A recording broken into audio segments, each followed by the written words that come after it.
श्री सीताराम। श्रीमद् भगवद गीता अध्याय 3 श्लोक क्रमांक 3। इस श्लोक में अर्जुन के उन प्रश्नों का भगवान यहाँ उत्तर देंगे जो प्रश्न भगवान को अर्जुन ने उल्हाने के रूप में दिए थे। अर्जुन ने यह कहा था कि भगवान आप मुझे मिश्रित से वाक्य कह रहे हैं। आप पहले कहते हैं कि जो ज्ञान है वह कर्म से श्रेष्ठ है, तो फिर मुझे ऐसे घोर कर्मों में क्यों लगाते हैं? और यदि आप कहते हैं कि कर्म ही श्रेष्ठ है, तो फिर आपने मुझे ज्ञान के बारे में बताया ही क्यों? जबकि अगर हम यह समझे कि भगवान सभी जीवों को, सभी मनुष्यों को अपना कल्याण करने का समान अवसर प्रदान करते हैं, ऐसा नहीं है कि भगवान की दृष्टि में कोई नीच है या कोई उच्च है। भगवान सभी को समान अवसर प्रदान करते हैं। बाकी मनुष्य के जैसे कर्म संस्कार होते हैं, वह उसी प्रकार के कर्म करता है, परंतु ऐसा कभी भी नहीं है कि मनुष्य कर्म किए बिना रह सके। 30वें अध्याय में ही 5वां श्लोक जो है, वहां पर भगवान कहते हैं कि मनुष्य किसी भी क्षण कर्म किए बिना रह ही नहीं सकता। कुछ टीकाकारों ने और कुछ भाष्यकारों ने संप्रदाय विशेष को ऊंचा दिखाने के लिए इस प्रकार की व्याख्या की कि अर्जुन जो है वह ज्ञान योग के अधिकारी ही नहीं थे, वह उनका जो अंतःकरण था वह शुद्ध नहीं था, इसीलिए वह कर्म योग के अधिकारी थे। परंतु भगवान ने यहाँ पर अनग कहकर यह सिद्ध कर दिया है कि अर्जुन का जो अंतःकरण था वह शुद्ध है, क्योंकि जिसका अंतःकरण शुद्ध होगा उसे ही अनग कहा जा सकता है, जो पाप रहित होता है। तो अर्जुन ज्ञान का भी अधिकारी था और कर्म योग का भी अधिकारी था। और यहाँ पर लौकिक में भी हर मनुष्य ज्ञान योग हो चाहे कर्म योग हो, दोनों का ही अधिकारी होता है। तभी हम कह सकते हैं कि भगवान सभी मनुष्यों को समान अधिकार अवसर अपने कल्याण के प्रदान करते हैं। यह श्लोक इस प्रकार है। श्री भगवानुवाच लोकेस्मिन् द्विविधा निष्ठा पुरा प्रोक्ता मया नघः ज्ञानयोगेन सांख्यानां कर्मयोगेन योगिनां। तो भगवान यहाँ पर कह रहे हैं कि चाहे कोई सांख्य योग के रास्ते से जाना चाहे, चाहे कर्म योग के रास्ते से जाना चाहे, यह दोनों ही रास्ते एक ही मंजिल को दिलाने वाले हैं। भगवान ने यहाँ पर भक्ति योग के बारे में नहीं कहा है, क्योंकि भगवान यहाँ पर इस लोक की ही दो विद्याओं के बारे में बात कर रहे हैं। और इस लोक में जो कर्म योग है और ज्ञान योग है वे दो विद्याएं हैं, जो जबकि जो भक्ति योग है वह आध्यात्मिक होता है, वह इस लोक का नहीं है, क्योंकि उसमें जो विशेषता होती है, जो प्रधानता होती है, वह भगवान की होती है।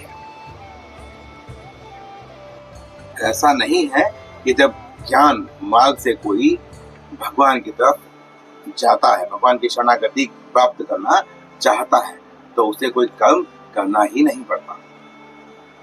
कर्म तो मनुष्य जब तक जीवित है, जब तक उसमें एक भी सांस बाकी है, तब तक वह कर्म करता रहता है। इसे लौकिक में एक उदाहरण देकर समझते हैं कि मान लीजिए मैं कोई प्लानिंग करता हूं जिसमें कोई किसी की हानि है, और उस प्लानिंग को मैं किसी को समझाता हूं, कह देता हूं, मैंने तो फिर सिर्फ ज्ञान दिया, परंतु उस प्लानिंग के तहत जो वो लोग हैं उन्होंने कार्यवाही की, कर्म उन्होंने किया। मान लीजिए कि बैंक लूटने की ही बात हम यहाँ पर करते हैं। तो मैंने बैंक लूटने का प्लान बनाया, वो तो ज्ञान से रिलेटेड, मैंने काम तो नहीं किया है। और मैंने वो लोगों को बताया कि इस रास्ते से आप चाहेंगे, ऐसे ऐसे करेंगे तो आप ये कर सकते हैं। मैंने किया तो नहीं, किया तो उन्होंने, लेकिन यदि वह पकड़े जाएंगे तो क्या मैं दोषी नहीं होऊंगा? मुझ पे उनसे बड़ी धावा लगेगी क्योंकि मैं बड़ा दोषी हूं। मैंने जो राज है वह उन्हें बताए। तो यह ऐसा नहीं है कि मैंने कर्म नहीं किया है, कर्म तो हर स्थिति में करना ही पड़ता है, वो उसका फल भी बनता है। परंतु उस फल से हमें कैसे बचना है, हमें कौन सा कर्म करना है, कर्म करने का सही तरीका क्या है, यह सब बताने के लिए ही भगवान ने यहाँ यह ज्ञान दिया है। अब हम कहते हैं कि कुछ पक्ष ऐसे हैं जो कहते हैं कि भगवान ने तो दो ही विद्याएं कही हैं, एक है सांख्य योग और एक है कर्म योग, परंतु भगवान ने कहीं भक्ति योग तो कहा ही नहीं, भक्ति योग का नाम तो लिया ही नहीं। तो हम भक्ति योग को क्यों माने? इसमें यह बात है कि इस लोक में दो विद्याएं हैं। जब इस लोक से आप ऊपर उठेंगे तभी आपको भक्ति योग समझ में आएगा, क्योंकि भक्ति योग में भगवान की प्रधानता रहती है, सेवक सेव्य भाव रहता है। मैं भगवान का सेवक हूँ, मैं जो भी कार्य करता हूँ भगवान को प्रसन्न करने के लिए करता हूँ। इसीलिए ज्ञान योग में बहुत सारा ज्ञान ग्रहण करना पड़ता है, और उस ज्ञान को ग्रहण करते करते किसी स्थिति में मनुष्य के मन में अहंकार जन्म ले सकता है कि मैं तो बहुत ज्ञानी हूँ।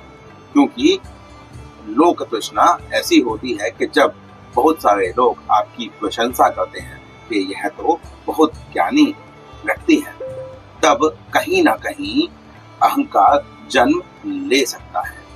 उसी प्रकार जो कर्म योगी है वह लोक कल्याण के कार्य करते करते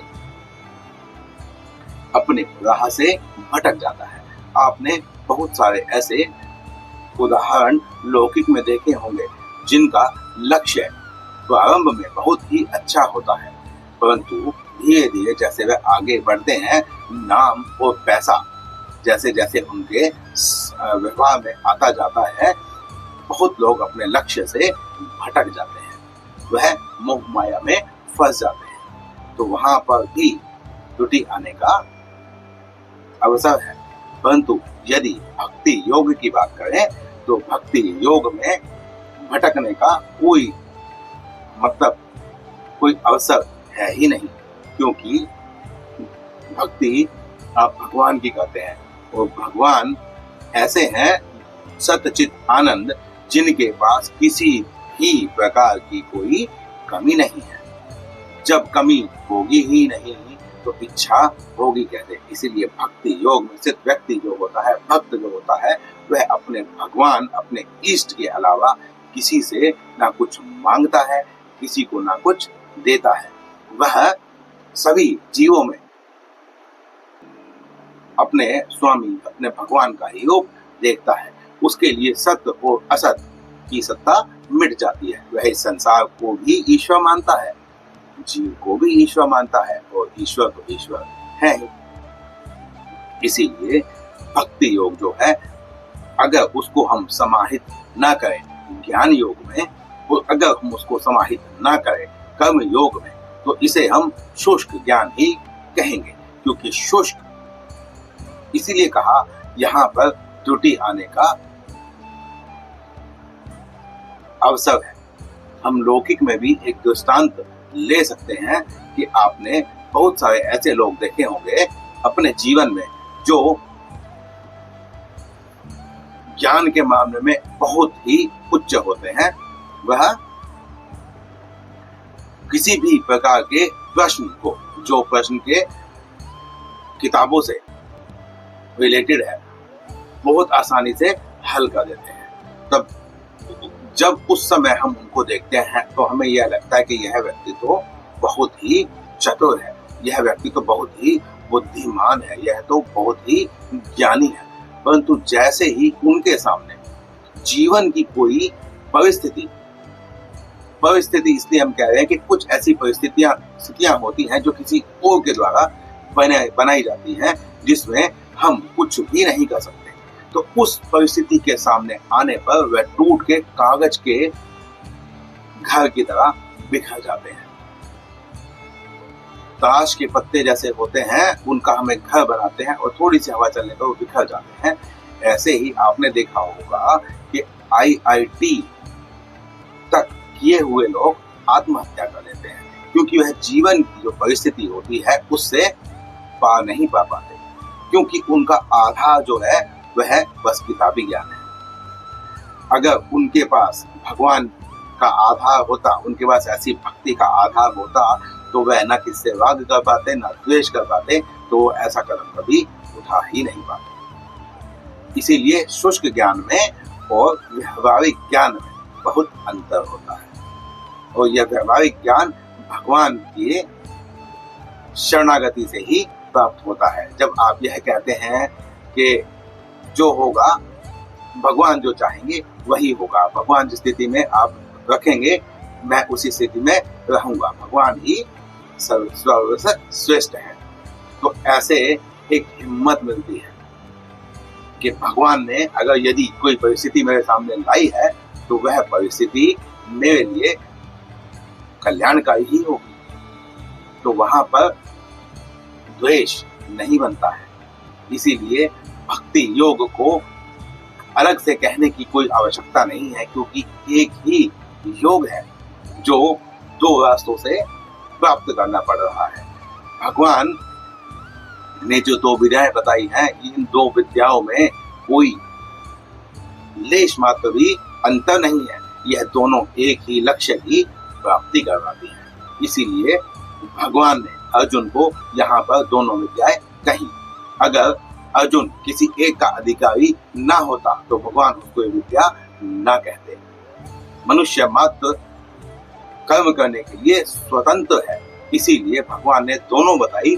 अब आप जिस राह पर चलना चाहे वह आपकी है। गीता के अंत में जब गीता का समापन भगवान करेंगे तो तब वहां पर भगवान यह कहेंगे कि मैंने तुम्हें संपूर्ण ज्ञान बता दिया है कि तुम्हें क्या करना चाहिए क्या नहीं करना चाहिए, अब तुम स्वतंत्र हो, जैसा चाहे वैसा करो।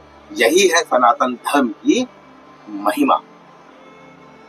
तो इस श्लोक में इतना ही, मिलते हैं अगले श्लोक में। शिव सीताराम।